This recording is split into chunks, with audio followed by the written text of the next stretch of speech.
цусд сувг үзүүлж бай.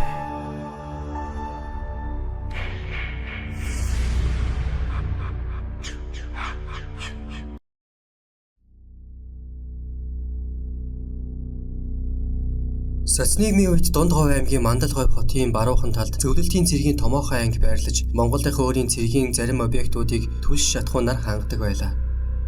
Бүрэлдэхүүнтэй 10,000 шахам цэрэг офицертэй энэ ангид 1982 онд нэгэн аимшигт хэрэг гарч билээ.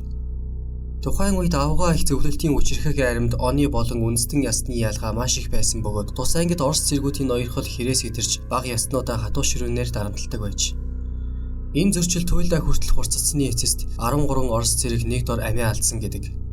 Тэдний хөнөөсөн 2 гүрж цэрэг өвөр хангай аймаг руу оргон зайснаар бүрч их туйлаан дэгдэж ялангуяа Тус аймгийн хужирт хар хорин сумынхан нэг сэхтэл айц давтаж байлаа. Сумын радио үзлэр анхаараарай, Дундгов аймагт байх зөвлөлтийн цэргийн ангиас олон хүний ам бүрлэгсэн зэвсгэлсэн 2 гүрж цэрэг оргосон тул хаалгуудаа сайн түгжиж унтноо. Цэрэг хувцастай сэжиг бүхий хүн харагдвал яаралтай цагдаад мэдэгдэнэ. Химэн байс хийгээд л зарлаж байлаа. Тухайн үед дээрх аимшиг тааллахыг үйлдсэн 2 гүрж цэргийн мөрөөр мөшгөхөд оролцсон Дундгов аймгийн цагдаагийн хэлтэст мөрдөн байцаагч хийж байсан нэг ахмад доорх яриаг өрнүүлсэн юм. 1982 онд Дундгов өвөр хангай аймагт дуйлаан дэгдээсэн 2 гүрж цэргийн талаар таныг сайн мэддэг гэж сонслоо. Энэ тухай яриагаа эхлүүлэх үү? Тэр үед Мандалговь хотын ойролцоо Хорс цэргийн ангид оны болон үндэстэн ясны ялгаа асар их байсан. Бие бүрэлдэхүүний 10,000 хүний 8,000 шахам нь Оросууд байсан учраас тэдний ноёрхол хэрээс идэрсэн байгаа юм. Орос цэргүүд бусад үндэстэн яснаа, ялангуяа уулынхан болон бага яснуудыг маш их дарамталж байсан юм билээ. Энэ дардлыг эсэргүүцэж Шахир Кобазе гэдэг 2 гүрж цэрэг автоматар зэвсгэлэн дээрх аимшиг тааллахыг үйлдсэн байгаа юм. Орос цэргүүд чухам яаж дарамталдаг байсан юм бол? Тэд бага яснаа харгас эрцгээгээр зодох энүүхэнд харуулын албанд шинэ Орос цэрэг гарахгүй. Бага яснууд л хүйтэнд хөрч халуунд халж харуулын албыг ээлж халаагүй хашина. Энэ ангид гүржээс гадна Бурят, Якут, Латв, Халимаг, Чечен, Дагестан гэд маш олон үндэстэн ясны цэргүүд алба хааж байсан. Эдгээр бага яснууд Орос цэргүүдийн дарлыг хаяа нэг эсэргүүцдэг байсан ч ямар ч үр дүн гардаггүй байж л дээ. Дарга офицерууд нь мэдсэн ч мэдээгүй юм шиг царайлна. Тэрч байтугай энэ ангид 1980 онд бага ястан 3 цэрэг, 1981 онд 2 цэрэг Орос цэргүүдэд хэрцгийгээр зодуулж нас барсан байгаа юм. Гэтэл дарганаар нь талигаачдын ар гэрийнхэнд танай хүүхэд байлдааны үүрэг гүйцэтгэж яваад ам өргөдсөн гэж хуурамч мэдээлэл явуулсан байх жишээтэй. Тэр үед юуных нь байлдааны үүрэг байх вэ те? Ямар дайм болж байсан биш. Үнэн дээр Дундгов аймаг дахь зөвлөлтийн цэргийн анги бол нэг талаараа хатуу ширүүн цөллөг байсан юм. Энэ ангийн цэргүүд Орос бага ястан гэлтгүй нутгийн монголчуудтай хүртэл том бүдүүлэг хатуу ширүүн харьцдаг байлаа.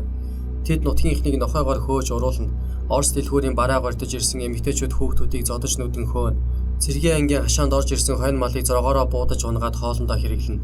Малаа олж авах гэж очсон иргэдийг хил амаар тохуурханд оромжиж нэг бос удаа бууны бөксөөр зодон хөөж байсан. Ийм эмх замбраагүй их хадаггүй байдал тус ангид дэндүү их газар авсан байлаа. Энэ байдлыг арилгах талаар ангийн удирдлага огт анхаардаггүй байсан нь дээрх ностой алга гарахад хүргэсэн гэж хэлж болно. 2 гүрж цэрэг 13 Орос цэргийг чухам яаж хөнөөсөн юм бэ?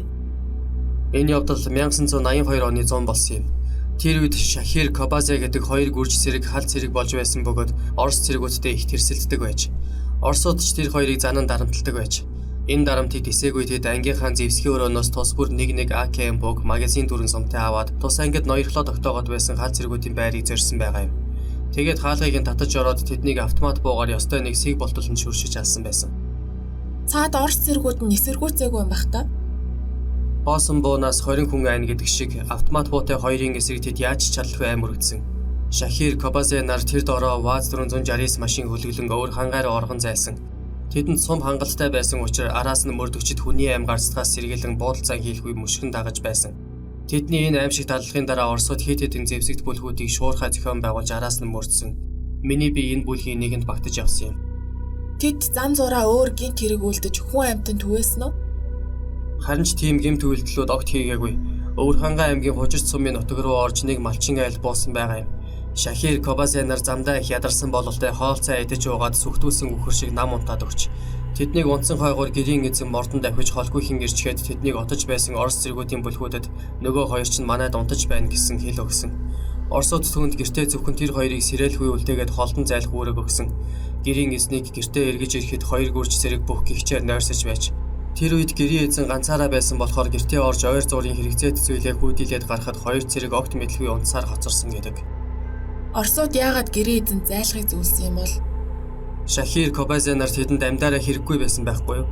Хэрвээ амьдаар нь баримтлах юм бол бидний тэгж тэгэлсэн, тэгж доромжилсан гэд баахан юм ярьж таарна шүү дээ. Үүнээс болж офицерууд нь хариуцлагад татагдах нь мэдээж. Нөгөө талаар хангалттай зэвсгэлсэн тэр хоёртой буудалцаж хүний амь гарсдгийг Оросод хүсээгүй.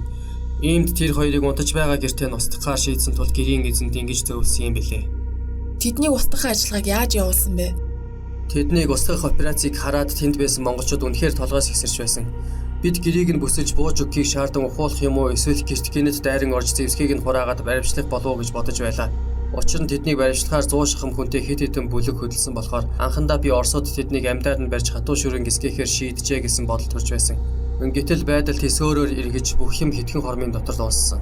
Хаанаас ч бүүн мэд гинэт нэг Орос цэргийн вертолет нисээд ирсэн. Бид тэднийг мөрдөж байхад энэ вертолетод иж бүрэн зэвсгэлсэн 5 Орос цэрэг сурж вертолет гэрийн зүг нисж одсон. Бид юу болох сэтгэл төвшин харж байлаа.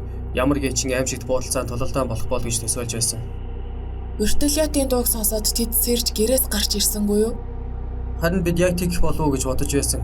Гэтэл тэд гэрээс гарч ирээгүй бодоход үнэхээр батбөх унтсан бололтой. Вертолет гэрийн дээгүүр эргэлдэж эхлэхэд дотор нь сууж авсан 5 цэрэг гэрийн дээрээс АКМ буугаар сиг болтол нь шүршсэн. Ингээд л бүх юм дуусч гэр дотроос үзүүлэх ямар ч эсэргүүцэлгүй болсон хойно ороход хоёр гүрж цэргийн бие чухамд шүүрэн шанаа шиг сэлгдсэн байлаа.